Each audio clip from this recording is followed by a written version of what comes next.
Hello guys, good day po. Maayo buntag po. At eto guys, may panibagong batch na naman tayo ng barya sa ating coin hunting. So, tignan natin guys kung magkano to. Yung pinahiram sa atin ng ating kapatid. So, tignan po natin. Okay, 100. Ito, 50 pesos po siguro yan. 250. Meron tayo ditong tigsa 10, tatlong balot at 200 na 5 piso. At ito ay 5 piso na puro tig NGC. So 800 tong tig 5 piso na to na NGC.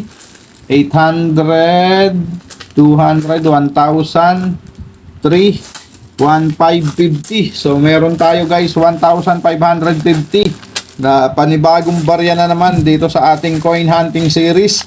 So samahan nyo ako guys hanggang sa dulo ulit. So maghahunt ulit tayo dito ng hard to find na hinahanap natin dito sa piso na year 2005 na kukumpleto dito sa ating series. At dito naman ay year 2006 ang hard to find, 7 at saka 8. So sana pala rin tayo dyan, kaya lang dalawang balot lang. At dito naman sa 10 piso ay 2007 at 2009 yung hard to find dito sa BSP. At dito naman sa NGC na 10 piso 2017. So sana makakuha tayo. At etong tig 5 piso na NGC, so ang hahanapin lang natin dito error at saka yung pros. So tara guys, samahan nyo ako. At ang uunahin natin dito, ito siguro, itong dalawa na to, pero ito muna, dito muna tayo sa BSP na 5 piso at isusunod natin to sa susunod na coin hunting natin. So ito ay worth of 200 pesos. Yan, para sa ating coin hunting. At syempre, shout out kay Oyecor Coin Cal. So, shout out po sa iyo sir. At kung gusto nyo pong ma-shout out guys, mag-comment lang po kayo at ilagay nyo po sa hulihan ng inyong comment hashtag CoinsTV pa-shoutout. So dire-diretso lang po yun, walang putol guys. Hashtag CoinsTV pa-shoutout. Okay guys, at eto, dito tayo mag-umpisa sa 5 piso na to. Pero syempre bago tayo magsimula, maraming salamat po sa aking mga subscriber na patuloy na sumusuporta po dito sa ating channel. Maraming salamat po sa inyong lahat, mga ma'am, mga sir, at lalong-lalo na po doon sa nag-share at nagla-like po sa ating mga video. Maraming salamat po. Sana po ay patuloy nyong i-share sa mga kaibigan at kakilala nyo po yung ating video para magkaroon din po sila ng idea sa mga hinahanap natin na hard to find coin na may mataas na halaga. So tara guys, umpisahan na natin tong ating coin hunting series dito sa worth of 1,550. So nadagdagan lang tayo ng 50 pesos dahil nung nakaraan ay 1,500. So tara guys, umpisahan na natin to. At ang ating first coin, year 2001. So, common. Ang hinahanap natin dito ay 2006, 7 at 8. So ayan yung 7, 8, wala hanggang ngayon, walang record sa numista guys, pero may mga nakikita ako niyan. Hindi natin alam kung legit ba yon o altered lang, ginawa lang ng mga malikhaing mga kaibigan natin. So hindi natin alam kung yan ay legit, pero yung 2006 guys na hinahanap natin dito ay legit 100%. At yun yung ating hinahunt dito sa year 2006 na 5 piso. So yan ang hinahanap natin dito sa BSP na 5 piso. At syempre yung mga hard to find ay yung mga semi hard to find, kukunin natin yan kung makaka-encounter tayo. At eto guys ay 1998. So ang hinahanap natin dito guys yung may mint mark. So sisilipin ko lang guys, hindi ko ganong makita. At ayun nga, wala siyang mint mark. Ang hinahanap natin dito ay yung may mint mark. Ayan, ang mint mark mo ay dito nakalagay sa ilalim ng balikat ni Emilio Aguinaldo. Okay. Come on. At next coin natin, 2014. Next coin, another 2014. So, common. Next coin natin, 1997. So, common lang din yan. May mint mark man o wala. Same lang silang common. Next coin, 2005. Common. Next coin natin, 2015. So, common.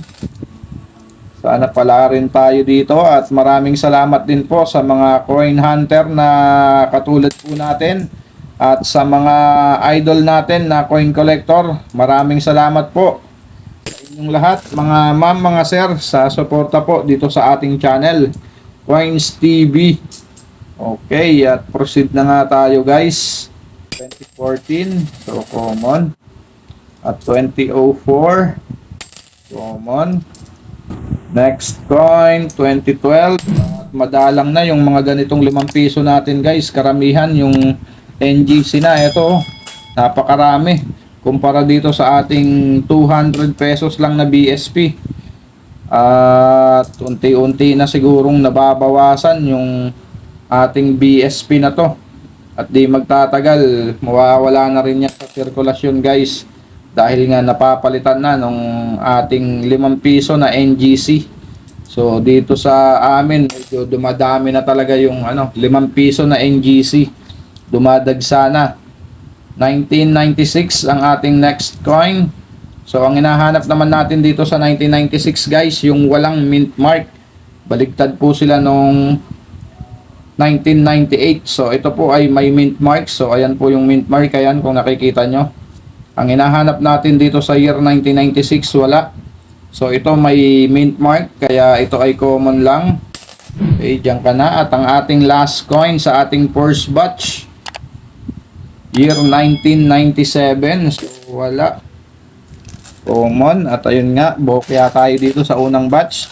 So sana dito sa pangalawang batch, nandito na yung ating matagal na rin na hinahanap sa 5 piso na year 2006. So ayan guys, pero syempre bago tayo magsimula dito sa ating second batch, baka po hindi ka pa nakasubscribe sa ating channel, pasuyo na po ng subscribe button dyan sa ibaba guys, at yung notification bell wag nyo pong kakalimutan para po updated po kayo sa mga gagawin pa nating coin hunting series at coin update.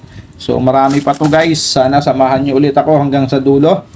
Okay, ang ating first coin, year 2012, common. Next coin, 2001. At pagtapos natin mag coin hunting guys, magse-select tayo ng isang mint year dito sa 5 piso para sa ating coin update. Okay, next coin, 1995, common. Next coin natin, 2003, common. Next coin, 2003 ulit. At ang ating sunod, 2013. So, common.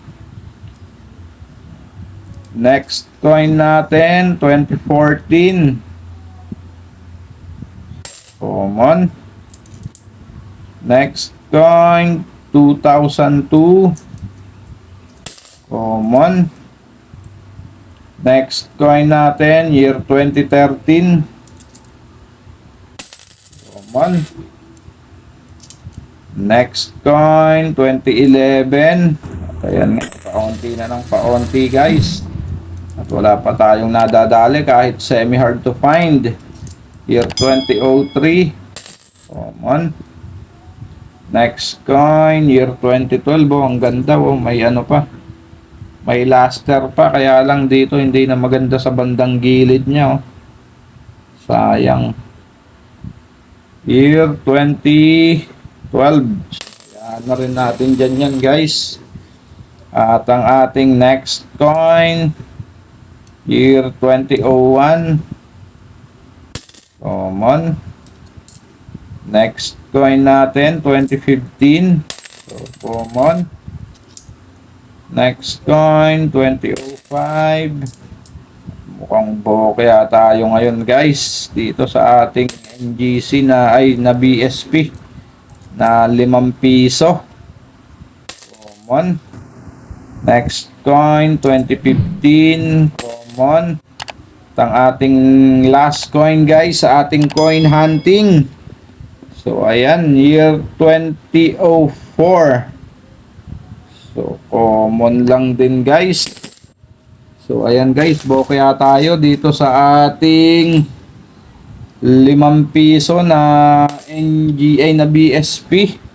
So wala tayong nahunt at eto na lang guys ang ating i-update ang year 2004. So alamin natin sa numista ang status ng bariyang ito ngayong 2024. So ito ba ay rare coin, hard to find, semi hard to find, or common lamang? So ayan guys, tara punta lang tayo sa ating source, ang Endat Numista. At syempre dito muna tayo sa ating kaibigan mag-umpisa, si Mang Google, ang ating best friend. So ayan, search lang natin dyan, 5 piso BSP Numista. Okay, at ayan na nga guys ang 5 piso. Yun, at ayan guys ang sample at ang kanyang features. Ayan, makikita natin lahat dyan guys ang impormasyon sa 5 pisong ito, ang kanyang composition, nickel brass. Ayan, at diretso na nga tayo guys dito sa ating i-update at linawan lang natin ng konti ang year 2004. Ayan, year 2004. Asan na ba ang year 2004? So ayan guys, ang year 2004 ay meron lang isang variation, reverse 1. So ayan guys, at ang kanyang collector's value guys o price appraisal dito sa good condition at saka sa very good at fine condition, 13 pesos. At dito naman sa very fine, 14 pesos. At dito sa extra fine, 25 pesos. At dito sa AU condition at uncirculated ay wala. So ayan guys. So hanggang dito lang sa extra fine yung kanyang price appraisal at meron siyang frequency na 8% guys. Medyo malaki rin yan, kaya masasabi natin na ang year 2004 ay common lang din. Ayan, siya ay reverse 1. At ayan guys, ang kanyang record ngayon 2024 sa Numista, siya ay nananatiling common ang year 2004. So maraming salamat guys sa mga sumama dito sa ating coin hunting series. Ito ang first 200 natin dito sa ating coin hunting series sa 5 piso at isusunod natin guys yung 10 piso. So ayan, dito tayo. Sana makadali tayo dito. At maraming salamat po sa inyong lahat guys. Sana po ay patuloy nyong i-share at i-like yung ating video. Keep safe always and God bless.